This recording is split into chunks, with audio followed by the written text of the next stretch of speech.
Good morning and welcome to Autism Live. I'm Shannon Penrod and so thrilled to be here with you on this wonderful, cool October morning. We do this show in Los Angeles and we had rain yesterday and it actually feels a little bit like fall. And if you don't know, in Los Angeles, that's a prized thing because often it doesn't feel like fall until 2 minutes before Halloween. So we're just enjoying it today. Thrilled to be here with you. We got a big show for you, too. We're welcoming back to the show Megan Dolan. Amazing, amazing mom, performer. She was on the show probably, my goodness, it's been at least 5 years. It might be 6 years ago with her talking about her one-woman show, Lemur Mom, and she's got an amazing update for you on the show all these years later. It's renamed, re-envisioned, different things, and we're going to talk with her about why all that is in just a little while. Before we get to that, want to remind you that we're live right now on Facebook, YouTube, and Twitter. You can be interacting. I'm looking at the chat right now, so say hi, and we'd love to hear from you. Want to let you know that when we're live on Facebook, YouTube, and Twitter, totally interactive. All you have to do is go to that site and in that chat, write something and it comes here directly to me. It aggregates the whole thing. It's lovely. But don't forget that we also podcast this show to wherever you get your podcasts. So, and it's a free download wherever you get your podcasts, and that's very important to me. We are in our 15th year of production now. I don't know how we got here, but it's 15 years later. And so there's a vast, vast library wherever you're watching or listening to the show. We know that the vast majority of you listen, though, and we like to make that download free for you wherever you listen. But that does mean if you're listening in podcasts, there will be regular breaks for sponsors. And I hope that you go woohoo during the breaks and go, this is, these people are paying for it, so I don't have to. But if that's not your reaction, if you're like, I really just want to hear the content, there is a way to do that. For a very small charge, for $5 a month, you can go to glow.fm/autism-live. Excuse me. So now here's the great thing about this is that for $5 a month, you subscribe to absolutely everything we do at the Autism Network. That means Autism Live. That means Ask Dr. Doreen, and anything that we do, live coverage of red carpets, which this is the time of the year when we do that. It will show up in your inbox ad-free, anything that we put out for that $5 a month, which is amazing. Somebody wrote it, said, hi from Arizona. Fall, really? What's that?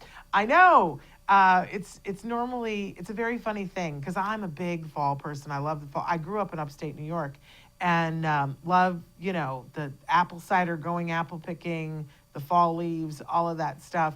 And it was always funny to me when I moved to California because there are parts of California where you get a little bit of that. And where I lived most of the time, we would get the fall colors at Thanksgiving, not at Halloween. And then the leaves would all fall, and we would get about a month of no leaves on the trees, and then in January they resprout. It's the craziest thing. But there's no place like here in January and February. But I do miss the Northeast during the fall. But I love your little crying emoji, the happy crying emoji. But thanks for writing in. Anyway, so please catch us wherever you can. I hope that you guys use the content in the way that it best suits you.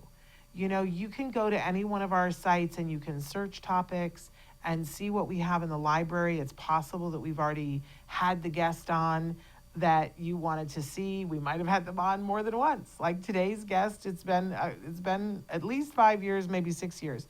But it's worthwhile to see. I especially love to go back and look at some of the young people on the spectrum. That we were talking to somebody the other day and they asked me if we knew Danny Bowman. And I said, we've been having Danny Bowman on the show since she was 14. And it's just so lovely, when she was not even a college student, then she was a college student, then she was a graduate student, then, the entire time she had her own animation film studio, even when she was 14. When we first interviewed her when she was 14, she had just put out her first 2 children's books that she had illustrated. So this young woman's been moving and shaking forever.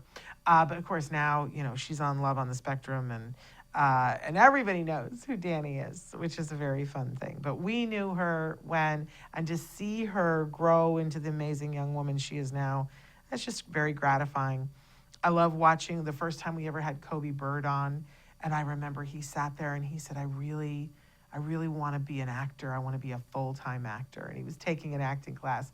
And I was like, well, God bless you, sweetheart. And now, he just finished being on The Pit. So, it's, and doing, what was it, 3, 4, it was 3 seasons. It was like 5 years of being on Lock and Key. So, and shows before that, The Good Doctor and Speechless, Moving and Shaken. These kids just wipe me out with pride in who they are.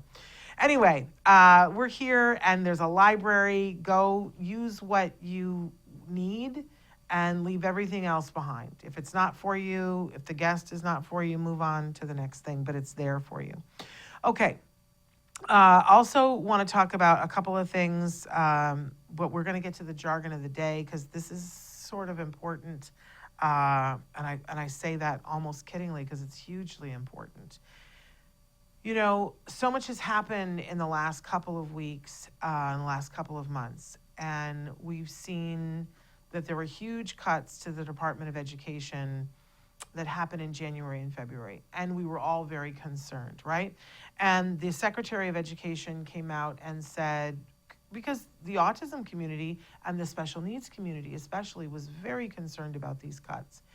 And because how could it not affect our kids, right? Isn't that what we all said? And the Director of Special Education, the Secretary of Education came out and kind of bobbled it a little bit, let's be honest, but clearly stated that children with existing IEPs would not be affected, that their services would not be affected, that everything, because really the law of the land, you can fire people, you can lay people off, you can do whatever, but the law of the land is IDEA. And of course, we also have ADA. So we have these 2 pieces of legislation that are very much in play and that help our kids to be able to get the specialized services that they need to be able to be successful at school. And of course, we've been hearing noises that they're talking about repealing ADA. That's a very real thing that everybody needs to be aware of, that's happening. But to date, there has not been discussion that I have heard about repealing IDEA. So this is the law of the land.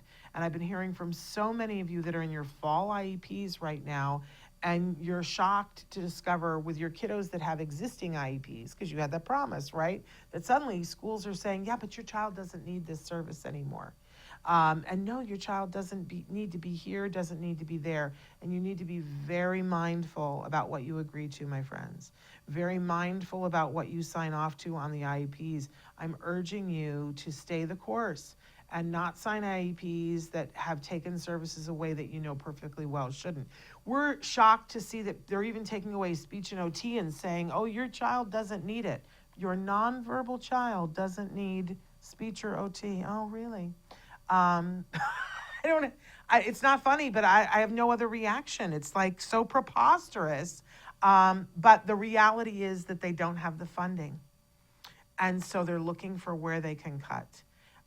So very important that we talk about LRE today, because IDEA says that your child has the right to FAPE, which is free, appropriate public education in the least restrictive environment in which your child can have a floor of opportunity to access the curriculum with proper supports. That's what IDEA says. Although you won't find that anywhere because they've taken that down off the website, but that's what it says.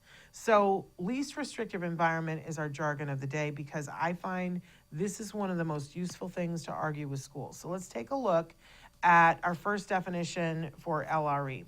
LRE is least restrictive environment. It's a principle that guides the education of students with disabilities who receive special education services. It aims to provide students with support while limiting their participation in general education as little as possible. The goal is to help students succeed while still keeping them engaged with their peers. Now, this is a Google AI overview, and you know that I love putting these up there because some of it is really useful and some of it makes me want to pull my hair out and light it on fire. So the only part of this that I really take exception to is that it's not a principle, it's the law. The law says that your child has a right to the least restrictive environment. Other than that, excuse me, other than that, I'm good with this. Pardon me, and now I'm going to have a tickle because I got all hepped up. Okay, let's go on to the next definition. LRE, least restrictive environment, means kids who get special education should be, pardon me, in the same classrooms as other kids as much as possible. And this is from Understood. Again, we're skirting that it's the law. And this is important to me and to you. So how does this affect you? And how can you begin to use this in your IEP to your advantage? Pardon me while I choke. I have my little pearls. I'm going to stick them in. I don't know why. The air conditioning kicks on, and this is what happens. Pardon me. Okay, so in your child's IEP, and I encourage you, I know you're overrun with documents, and every year there's a new IEP, right? But I want to encourage you to have 2 file folders that you know where they are at all times. One that has your child's IEP that is the current working IEP that they're using at school. And if there is also one that we're working on, another place to keep the working one. But know where they are. And I know sometimes that is more than can be conceived of in a calendar day. But I will tell you that it's worthwhile, especially now, especially in the times that we're living, to know where those documents are, because they are legally enforceable documents that make a difference in what kind of education your child gets. So there's several different parts to the IEP, and sometimes people will say, can you look at my IEP? And when I have time, which is not this week, I promise you, but when I have time, I love to read a good IEP, right? And there are several different parts to it, but one of the first things that I look for on the first page is there's a space where it lists what is there, and there are little boxes, and I look to see, is the box that says BIP attached, the behavior intervention plan. If that box is checked, then I know that there is a BIP in a behavior intervention plan in place, and that box checked means it is part of that legal document. If that box isn't checked, you could have the best BIP in the world, but it has no legal teeth. But the minute that box is checked, it's part of this document. And that always helps me to know. But then the next thing I look for, you guys, is I will flip past all the pages with all the reports, all the, goals, all the different things until I can find the LRE page. And it's usually at least 20 pages back.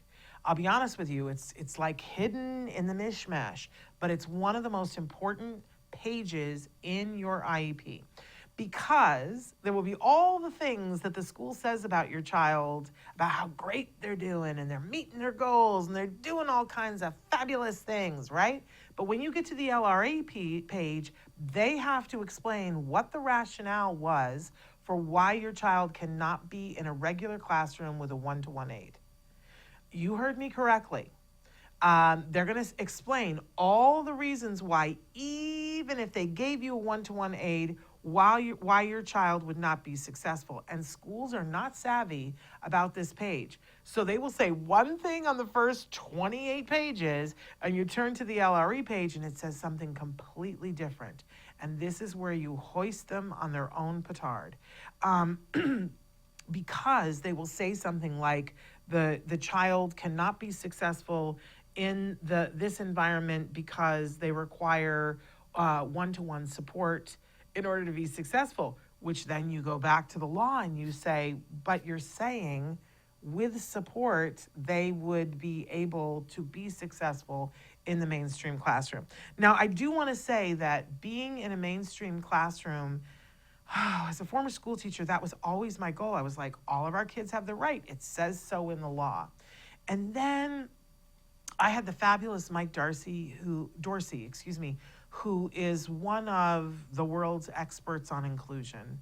And he came on the show, and I don't know whether he said it on the live show or said it to me off camera, but he said the problem, Shannon, is that most schools don't really know how to do inclusion well. And you have to take that into consideration. So I always like to say to parents, what is it that you want? What kind of setting do you want? And some parents are like, we want to be in a mainstream classroom. And, it's your child's right with the right support. There are cases to be made for it isn't the right placement. But I find that a lot of times schools are rushing our kids to be mainstreamed with no support whatsoever. I have been appalled this fall to hear about 4-year-olds starting school mainstreamed with no support who are nonverbal. It's unthinkable to me. And I'm just urging all of you as parents to really stop for a minute, consider what your child needs, what you want, what's important to you. It is the wrong placement for some kids to be in a special day class. It just is. It is the wrong placement for them. And if they would do better in a gen ed class, but they would need a ton of support to make it happen, the law says you're entitled to it. Whatever support they would need to be included in a gen ed classroom. That's what LRE is. So find that page, read it, see what it says, but then compare that to all the things that they've said about your child before. Really important. And I find that when you go into the IEP and have that understanding of the two different things that they're saying, you'll frequently get what your child needs, because you point out where they've contradicted themselves. A very, very powerful thing. Okay, LRE, I could talk about it forever, because it's frustrating as a teacher, right? And I know a lot of friends that are teachers that are writing to me and saying things are so terrible. A friend who has been working as a classroom teacher for over 30 years, who told me in light of everything that happened the other day, she put in for retirement for January 1. And I can't believe that she's the only one. We're losing them because we're not giving them the tools. But one of the things we can do as parents is fight. Fight for your child. The teachers appreciate that when you do. They really, truly do. Okay. So, having talked about all that, let's shift gears a little bit because we've got a great guest for you. We've got a mom that I met probably 6.5 years ago. She's an actress, a writer, a performer. I met her when she was doing her one-woman show, The Lemur Mom. And my son and I went to see it. It is just so delightful. She's an amazing performer. And then, of course, things went crazy with the world and we weren't doing live performances for a while. And I was so excited to see that not only is she doing her show again, but it's gone through some transitions because, life keeps moving. And as a mom, I think she's got some new things to say. So we're welcoming back to the show, Megan. Okay, we're not yet. Oh, I forgot. I'm supposed to be doing, thank you. I'm completely off to sea here. We have a special event that's coming up in a little bit more than a week. I'm going to get my brain in gear here. So we've got the All Ghouls Gala coming up. And before we talk to Megan Dolan, have I had a stroke? What is wrong with me? It's warm in here. I think that's part of my problem. Having a hot flash, just keeping it real. So we've got this event coming up. It's called the All Ghouls Gala. It's to benefit Autism Care Today. For all of you that are out there, that there's something your child needs to be successful. We just talked about the supports at school. Maybe your child needs an iPad to be able to communicate. Maybe they need a computer to be able to do all the amazing art that they're doing that's digital art. Maybe they need a support dog. This is a wonderful charity that it's designed so that parents and families get to ask for, and individuals on the spectrum as well, can ask for what they need, up to $5,000. And then they, will pick which grants that they're going to fund. They never have enough money to fund even a third of the requests that come in. So it's all about fundraising. And our biggest fundraiser of the year is coming up, the All Ghouls Gala. Maybe that's why I'm a little tired. We've been working hard on the All Ghouls Gala and the toy guide. So it's next Saturday, the 25th. And we want to show you a little bit of a promo and encourage you to get tickets if you can't be in Los Angeles for it.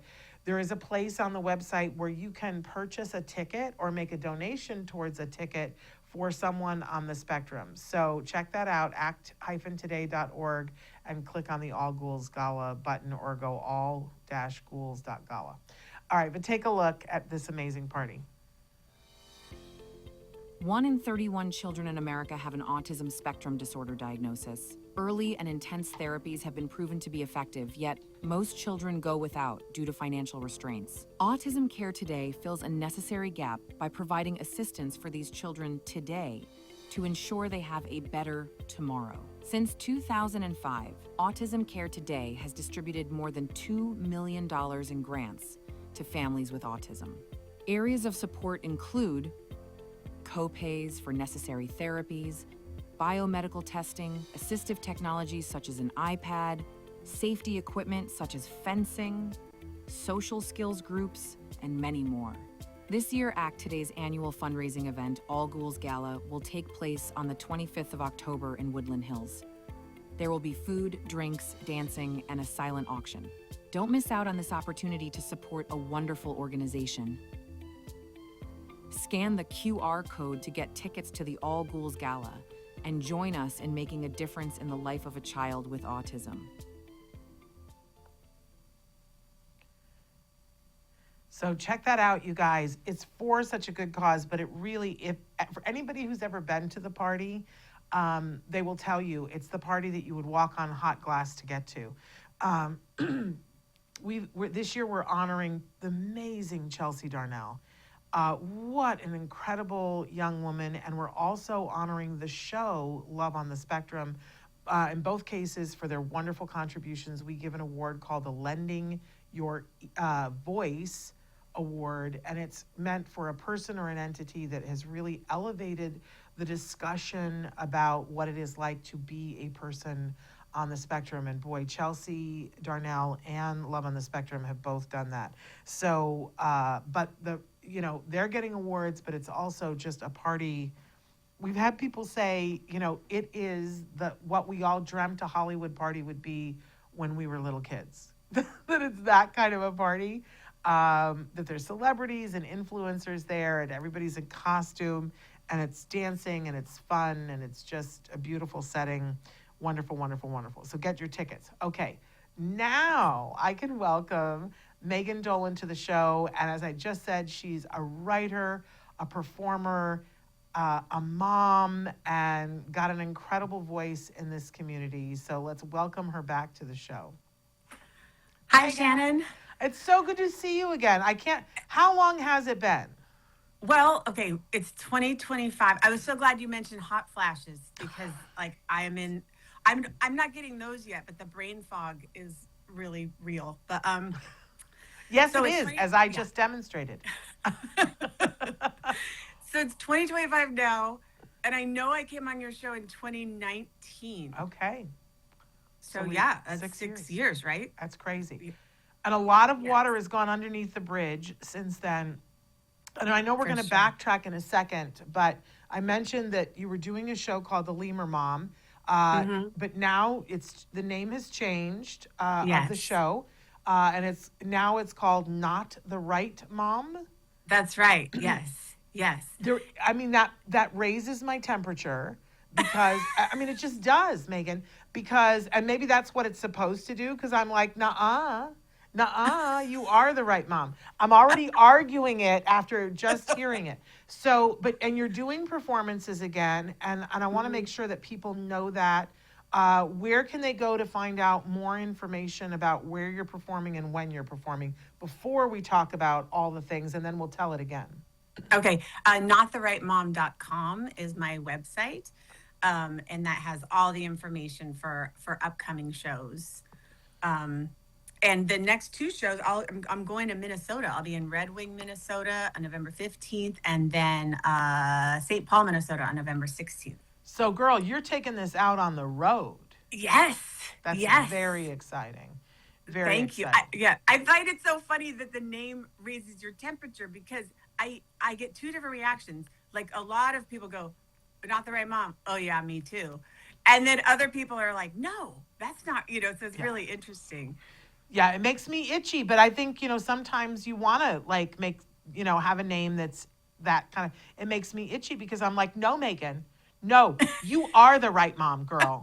Like the finger comes out and everything. You are absolutely the right mom. And anybody who tells you you're not, right? I get that whole, that whole thing. Yeah. Well, and that's the trajectory of the show because so the reason I wrote the show, I wrote it in real time when my son was in the middle of being diagnosed with autism. And I was going to the different support groups. And what I noticed was that the parents were very type A, on the ball, which is what you want, giving great information.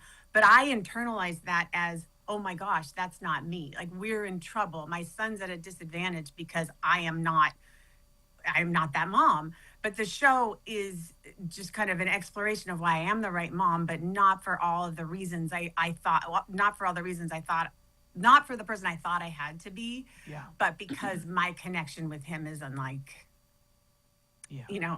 anyone else. Yeah. And look at how emotional you get. It's beautiful. And you're an amazing mom. But I think we can all relate to sitting in that first meeting and going, oh crap, I'm screwed. Because Shannon, the first thing they told me was to hire a lawyer. And I'm like, what? That seems like a harsh first thing, but I can see somebody saying that, especially now. And a lot has changed, and I'm sure that your son has changed. Yes. When I can remember coming to see your show, you were performing at Cal State University Northridge. Oh, that's right. Yes. And I came to see the show. Here's what's really funny. I came to see the show with my son, who was probably a freshman in high school. Okay. And while we were there, we ran into somebody that I knew at CSUN, and he met my son, and my son was just starting to look at colleges, and at your show, I'm just putting this together now. He said to my son, "What do you want to study in college?" And he said, "Well, I want to study film." And this professor that I knew at CSUN said, "Well, you should look at this school, my friend, because and my son was like, I'm a little bit more interested in screenwriting for television." And he was like, "Oh, we have a very competitive program. We're in the top 15 for that." And that's where my son ended up going to college and has since graduated from there. So you kind of started it all, Megan, because he was not looking at CSUN. And then he looked at their program and was like, okay, I'm right here working with people who are working every day in television. So it's all on you, Megan. And it all turned out well. It's a good thing. So, dust your shoulders off. Okay, so let's go back. And we were, by the way, my son and I and the professor that we saw there were all blown away by your wonderful, beautiful show. Thank you. We laughed until we were sick. We, had all the emotion. We were mopping down. Both myself and my son. Oh, that's wonderful. He got a lot out of it. It was really a lovely, lovely performance. And you were taking that show, and you were really working it and getting it out there, correct? Yeah, I was at that time. And then, early 2020, I took the show to Tucson. I did a run at Cal State Long Beach. I did a fundraiser performance with We Are Brave Together, that group in Santa Monica. And then we had more shows scheduled for June, and we got shut down. And I thought, oh, well, we'll only be shut down for a couple of months. And then, of course, it was several years. And then in that time also, which is hopefully what my next show will be about. I had to do a lot of elder care. My mom and my stepdad started declining, and so it was just there was no room to even be doing a show at all. But coming out of the pandemic, all I knew is that I needed to do it at least one more time. I couldn't just let it go, and so that kind of started this new trajectory. And so tell us a little bit about what was the transition that made you change the name, because that's a big deal.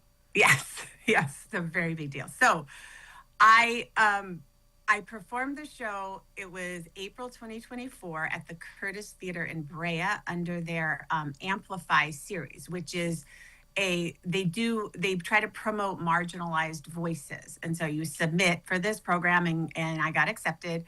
And so I got to do the show. And Shannon, it was the first time doing the show at a theater with a subscriber base where it wasn't mostly people who knew me or people who knew me who brought people. It was like people that did not know me at all.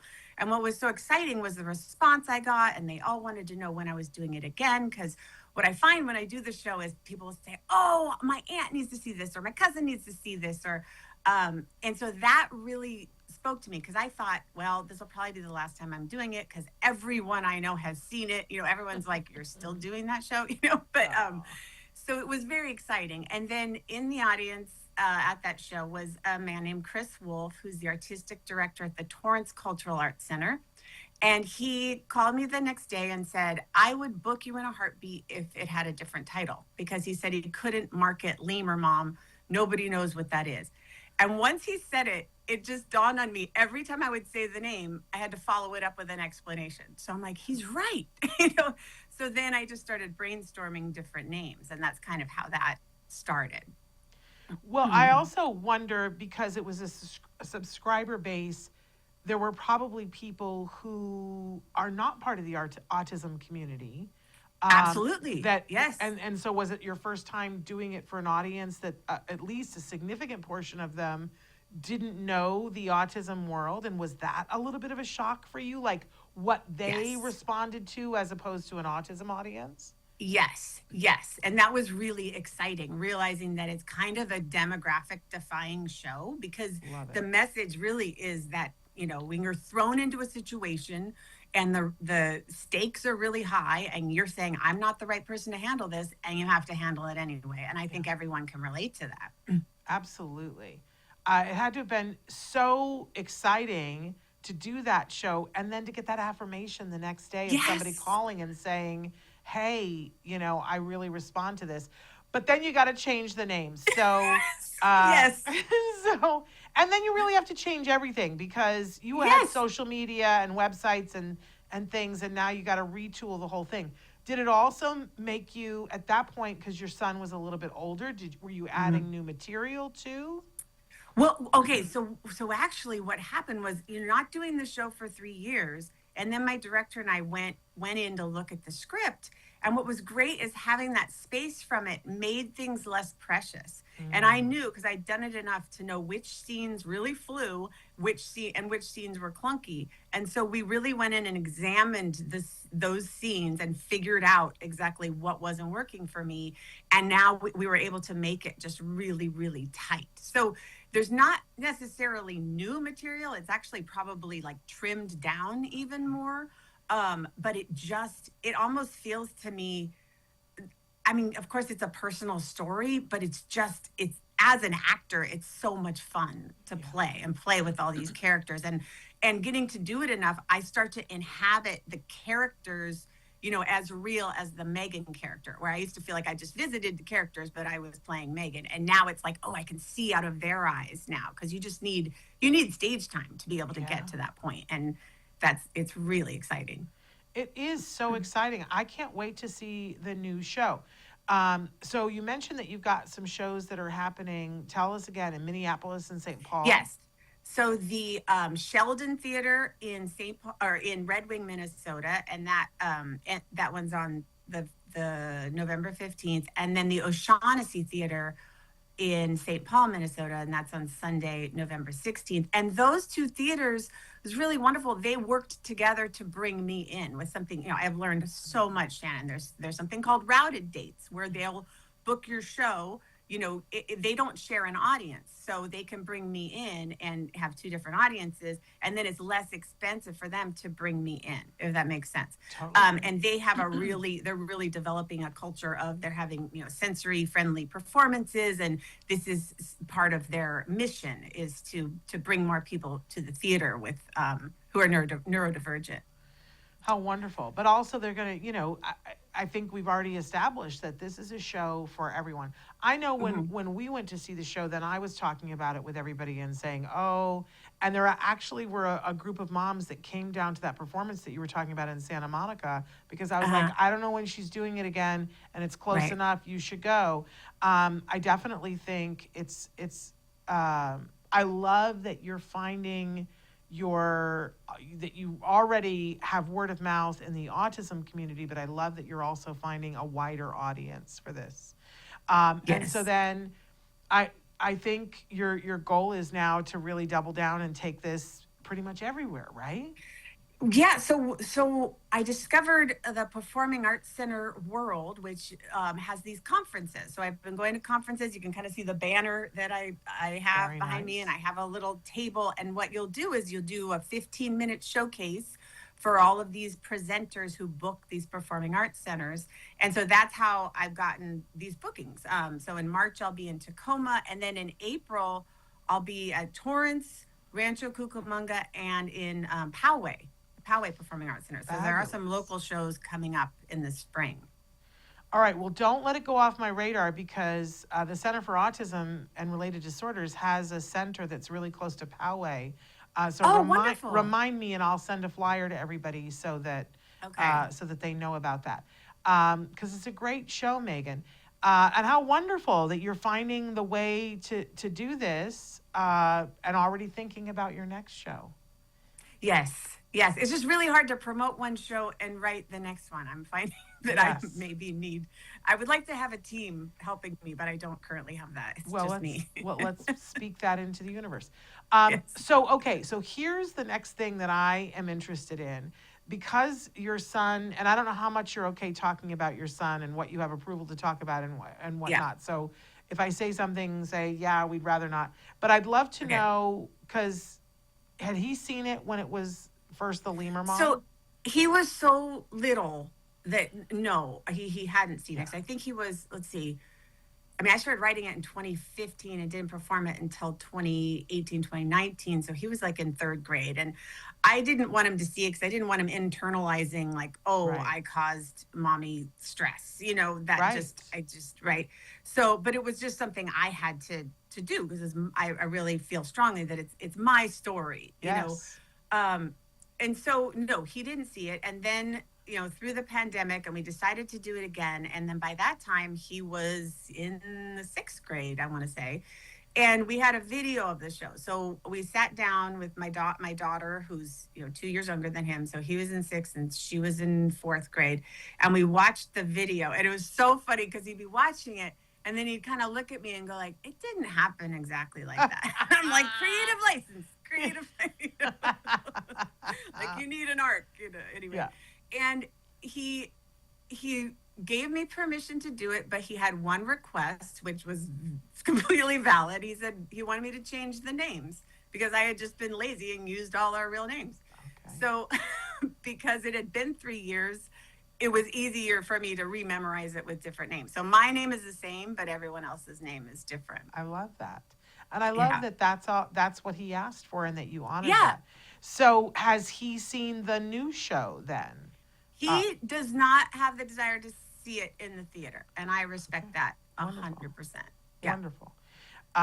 Well, and as is his right. I think a lot of kids, it's funny when I hear, big time celebrities talk about the fact that their children have never seen their movies. And then when they do get to see them, that the kids are like, it's just so weird. Yeah, you're I know. Mom. I hear that a lot too. That makes sense to me. It's like, you don't really want to see. You're not that interested. It's, right. And it's just sort of bizarre. But I love that you guys have had the conversation. So, I don't know if this is on your list of things to do, but I have to say, Megan, we went to Scotland not this last year, but the year before, and just to go to Scotland, but we wanted to go while the Edinburgh Festival was there. Yeah. And I just want to, you know, I came back and I was like, why did we not take a show? We should have taken a Right. show. And I'm just going to say to you, you need to take it there. You need to take it there. I have several friends who have done it. And I mean, the biggest hindrance is how expensive it is. But yes, I would love to take the show there. And also, it's the whole month of August, which is challenging with going back to school. But that's definitely on my list of goals. But I want to say to you, you don't have, there are lots of shows that are not there the whole month. Oh, okay. Really? Oh, I didn't know that. They come and they do the first week, they do the last week. Okay. It's the rarity a show that is there the whole month. Okay. So you absolutely can go and just be there for That a would be limited run. That would be great. Yeah, yeah. And I just saw how there's just so many performance spaces and they're all different. And I just don't think it's as expensive as we've been told. Okay. I know Okay. that it adds up and everything, but it was just so, I want to go back and live there. Goodbye. You know, I just loved Scotland, and I love a city, a world city that says for an entire month, we're going to do spoken Yes. word performances. And we're going to turn every available space, including that corner right there that you were keeping your broom in, we're going to turn it into a performance space, and that it's all about that. And millions and billions of people show up for it. There's just, And they're so excited to go to theater, whereas here it feels like pulling teeth, right, to get people Yes. to come to a show. And yeah. and just, you know, and we didn't end up seeing as many performances as we really probably could have and should have. But, you know, you're like, it's 2:00. What's playing within a mile of where I am Right. that I can get to? And you end up seeing things that you would never see. But I also saw very clearly, Megan, that a lot of the things that we've gone gazanga over in the last couple of years were one-person shows at Edinburgh. Mhm. Fleabag, Mhm. Yep. that reindeer, whatever, I couldn't watch it. That Oh, was, the reindeer? Oh my gosh. was a one-person show in Shannon. Edinburgh. I was watching it, like picturing it as a one person show. It was, oh my God. It was so good, but so Yeah, troubling. Yes. I couldn't watch it, but I heard how amazing it was, and it won all the awards, and was Mm-hmm. started by a guy that nobody knew who did a one-man show. I believe that All right. I believe that the Netflix people go looking just for that. Yeah, Just yeah, putting it yeah. out there for you, Megan. All right. All right. You're so making a good case. I'm challenging you. Get thyself to Edinburgh. But we've got loads of time here. I want to go back Yeah. and talk about who you were and why performing is your thing before your child was diagnosed. Oh, okay. So, it's so funny, Shannon, because I was voted most promising freshman in my drama class. But Why is that funny? Of course. in high school. Well, it's funny because then I didn't stay with drama because I was in high school and I was dumb and I was boy crazy and I became, you know, as a cheerleader or whatever. But anyway, I went back to the theater in college because I was a speech major. But then at some point in the speech curriculum, you have to start doing statistics. And I'm like, what? Why? I was like, I Why? cannot hang with That's this. weird. So I was actually a waitress at Marie Callender's, and one of my coworkers was directing a scene from The Glass Menagerie, and he cast me as Laura. And then I fell in love with it after that and changed my major. So that was how I started. And then I was with the Elephant Theater for about 20 years. It's a group of Cal State Long Beach alums. We started this theater company up in LA and worked together for many, many years. And then when I had my kids is when I really started writing my own stuff because we moved down to Long Beach and I couldn't drive up to LA as easily. And it was just easier to run lines in my car, you know, running around, but still be able to. I just found that I really needed that outlet. It's just part of who I am. Well, and is that, I don't remember how I got introduced to you. Did I? Because I knew so many people at the Elephant. Oh, you did? I didn't realize that. Is that how I got introduced to you, or did you and I get introduced to each other because of Wait, autism? who do you know there? I'm so bad with names, and I'm having a senior moment right now. But, you know, back when I first came to LA, I was an agent, Okay. And there were several people. They were doing the show there that was directed. Oh my gosh! And I'm gonna the guy. We've been watching Task and loving him, but I'm having a senior moment. Oh my gosh. The guy who I mean, plays the Hulk. Help me. oh, You know who I'm talking about. Okay. Ruffalo, Mark Ruffalo. Thank Mark you, Ruffalo, Chris. yes, Mark yes. Ruffalo. So he had directed a show at the Elephant, and that was written by Tim McNeil. Tim McNeil. And Okay. and so then there were and the show was like a one name girl name, like Marcy or something like that. Do you know what I'm talking about? Okay. But so there were several people then that I was representing that were in that show. And Okay. and Doug Yes, Doug Jacobs. Doug Jacobs.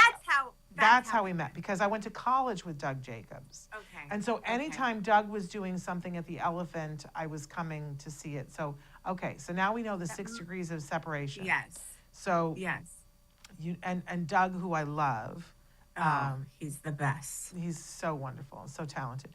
And he's doing amazing stuff. I've seen some of the interviews that he's doing. Is really good stuff. But that's probably how we met, was through Doug. That's a very funny thing. Okay. Yeah. But I loved the stuff that the Elephant was doing. Oh my goodness. They were just doing amazing work. But then at some point you have children. Right.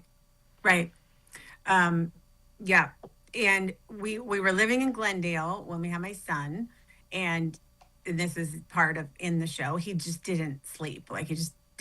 So then when I got pregnant with my daughter, we moved to Long Beach to be closer to my family, so we'd have some help with the kids, because I never knew how far Orange County was from Glendale until, I had babies. And then it was just like, it's a lot for my parents to travel that far. So then we moved to Long Beach, and that was right when like storytelling shows started to become a thing. Yeah. And so I really started writing towards these storytelling shows. They had one at the Elephant called The Trunk Show. I've done The Moth a couple times. I just find it super really hard to sit in the audience and not know if you're going to be called.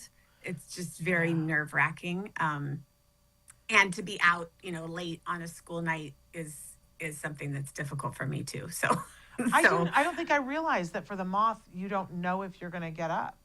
Not for the story slams. No, you come with your 5-minute story prepared, and you put your name in a hat. And so you just don't know. I don't think I realized that. Yeah. That's brutal. Yeah. Brutal. But and I know that it's part of the show, but for people, at what point did you start to realize that your child might have something else going on besides just not being able to sleep? Because he was my first kid, right? So I didn't really have anything to compare it to. But he had definitely had a thing with textures and with food. Like when he was, 0 to 15 months, he would kind of eat anything, and then at a certain point he just turned off fruit, like things like that. And then when he started preschool, he wouldn't talk to other kids, but he talked at home, he talked to us, he talked to his sister, and we kind of didn't really get how much he wasn't talking until he started TK. And then the teacher really kind of sat down with us and was saying he was diagnosed initially as being with selective mutism, selectively mute.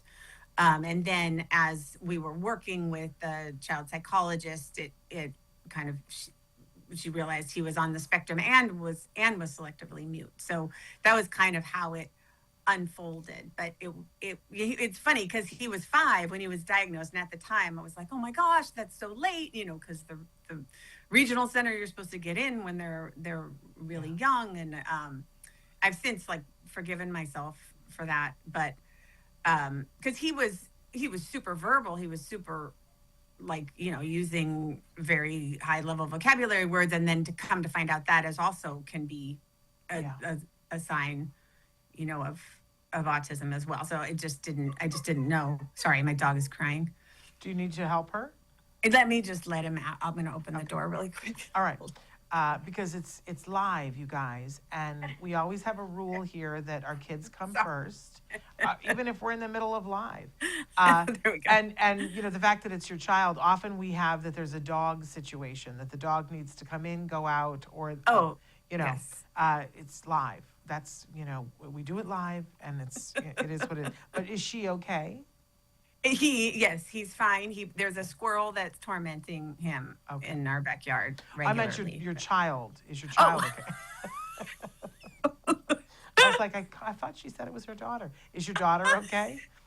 Wait, my daughter, no, my son, wait. Oh, my you son, said dog. I thought you said your daughter. no, dog. I said swear dog. I've had a stroke before this show. I don't know what I am just lights on, nobody home. Okay. Well, it's funny because my daughter's homesick with a sore throat, and I'm like, did I Oh. tell you that? No, No. you didn't tell me that. I thought you said your daughter was crying, not your dog is crying. That's why I was like, we put the And children I'm letting first. my daughter Megan. out to chase a squirrel. All right, live. Okay. In any case, so, you know, for a lot of parents that are hearing this, you know, we talk all the time. It's so overused, this idea of a spectrum, that there are Right. people all over this spectrum.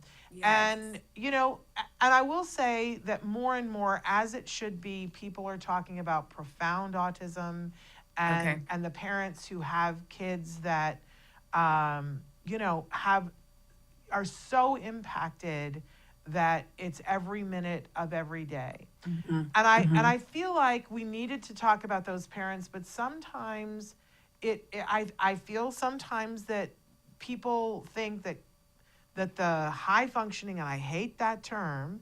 I don't use that term, which is why I'm putting the quotes. When people have a child like yours who is able to speak at home, it kind of gets poo-pooed a little bit. And yet, sometimes the challenges that you have are on par with Right. some of the other challenges, because sometimes the level of anxiety or Yes. sensory issues are Yes. absolutely debilitating Yes. in this category. And I'm always like, can we not compare, because Yes. it's still hard.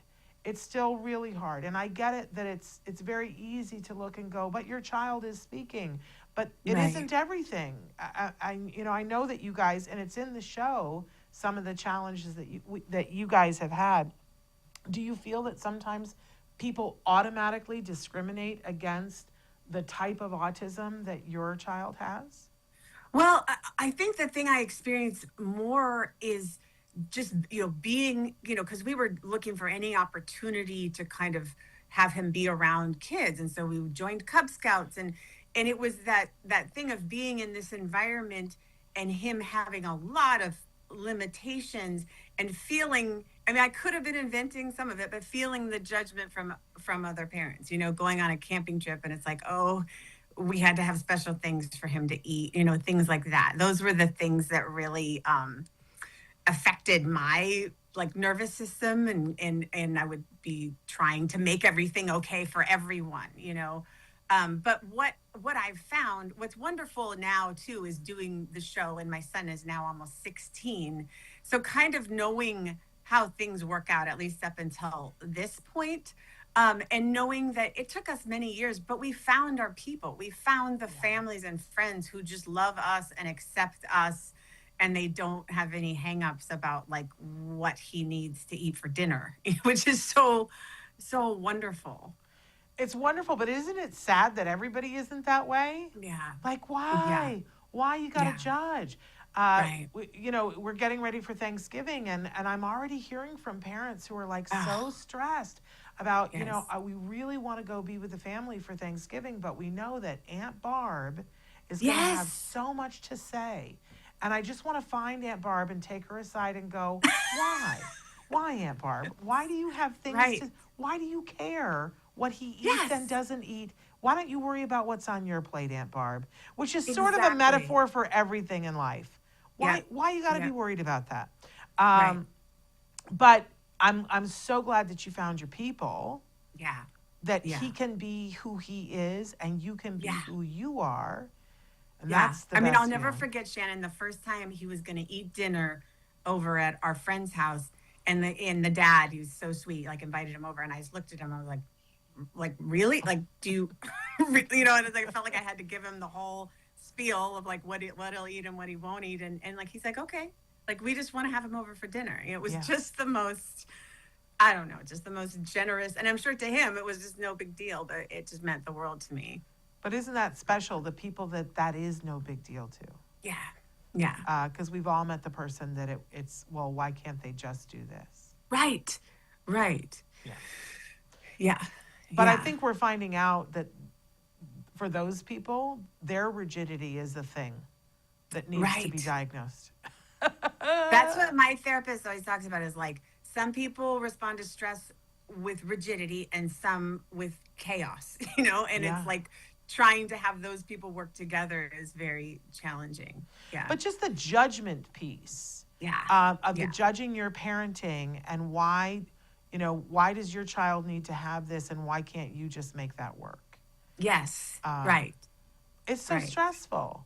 Mm-hmm. But do you feel like at this point that you've come into yourself as a mom and that you have accepted that you are the right mom? Mm-hmm. Most of the, I want to say most of the time, and then I'm even stopping myself. I hear you stopping yourself. I hear that. Well, because we're in that time period, Shannon, where, you know, he's a sophomore in high school, and it's that thing of like, where does he want to go to college? Where does he see himself? And he doesn't know. And so, like, anyway, it's all of those things that are kind of playing on me right now. But yes, I do think I am the right mom for my son. And he had a real rough start this year. I think it was because, you know, he went into 9th grade and it was pretty seamless. But I think going back in 10th grade, he knew what the workload was, and he was just having a really hard time entering back into that. But what was wonderful is we had so many things in place. We had a therapist in place and this wonderful school where he is, it's a math science academy, and it's very small.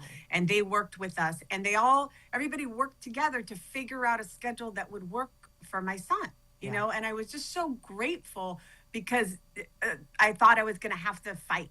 And I didn't. That's lovely.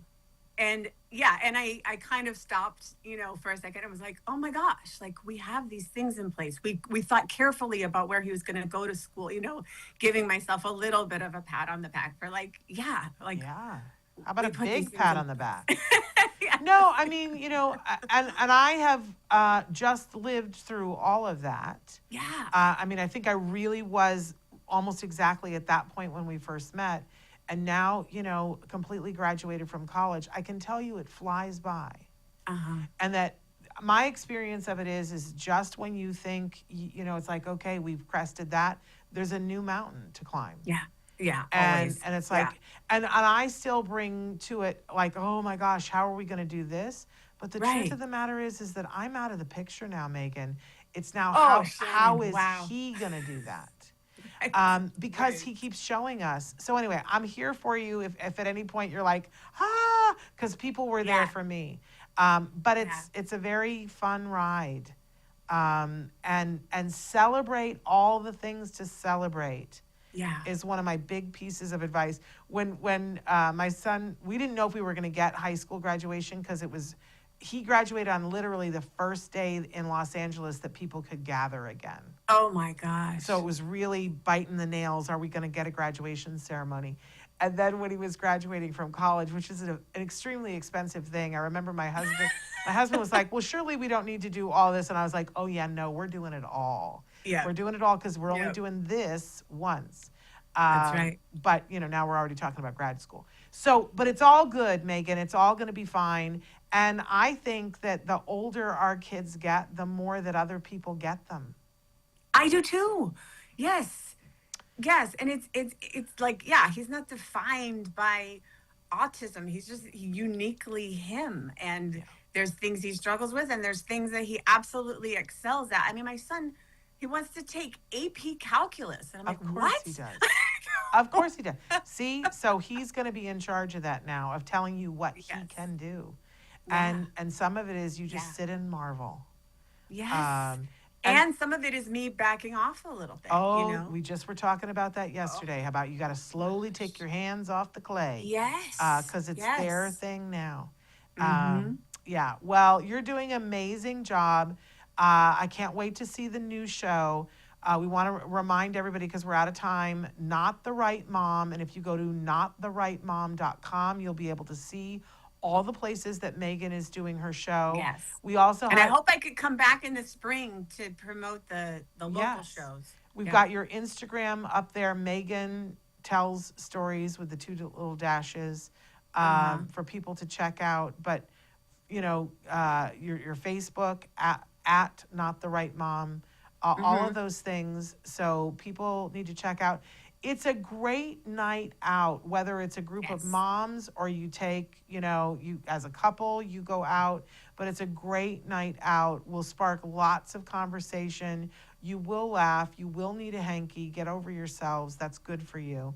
And one of the best compliments I got was this kid, and he was, he was like 20, and he's like, I was an IEP kid, and I never thought about what my mom was going through. And seeing this gave me a new perspective. And I was like, awesome. That is so cool. That is awesome. Well, keep doing what you're doing, Megan, and keep in contact with us. Great to see you again, and give our love to your whole family. I will. You too, Shannon. Thank you so much. All right. Take care. Okay. Bye-bye. Bye. Hey, you guys, we're going to be back on Tuesday with Dr. Grampy Shea for Ask Dr. Doreen. And then we've got a show coming up for you next Wednesday talking about diet, what the different diets are, what you might be interested in, what are some things to know in 2025, because we know more now than we've ever known before. So we'll be talking about that next Wednesday, a week from today. And don't forget, get your tickets to the All Ghouls Gala. And if you can't make it to Los Angeles to come to this amazing party, then I encourage you to make a donation of any size. That will help a person on the spectrum to come to the event, but also it will help to fund a grant for a family or a person to be able to buy whatever it is that they're requesting. So check that out. All right, you guys, until next week, we're giving a hug to you and one for your kiddos too. Bye-bye for now.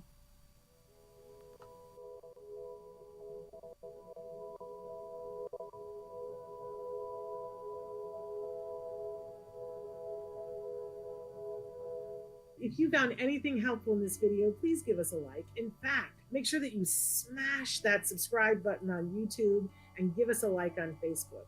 You can also follow us on Twitter and on Instagram for important updates.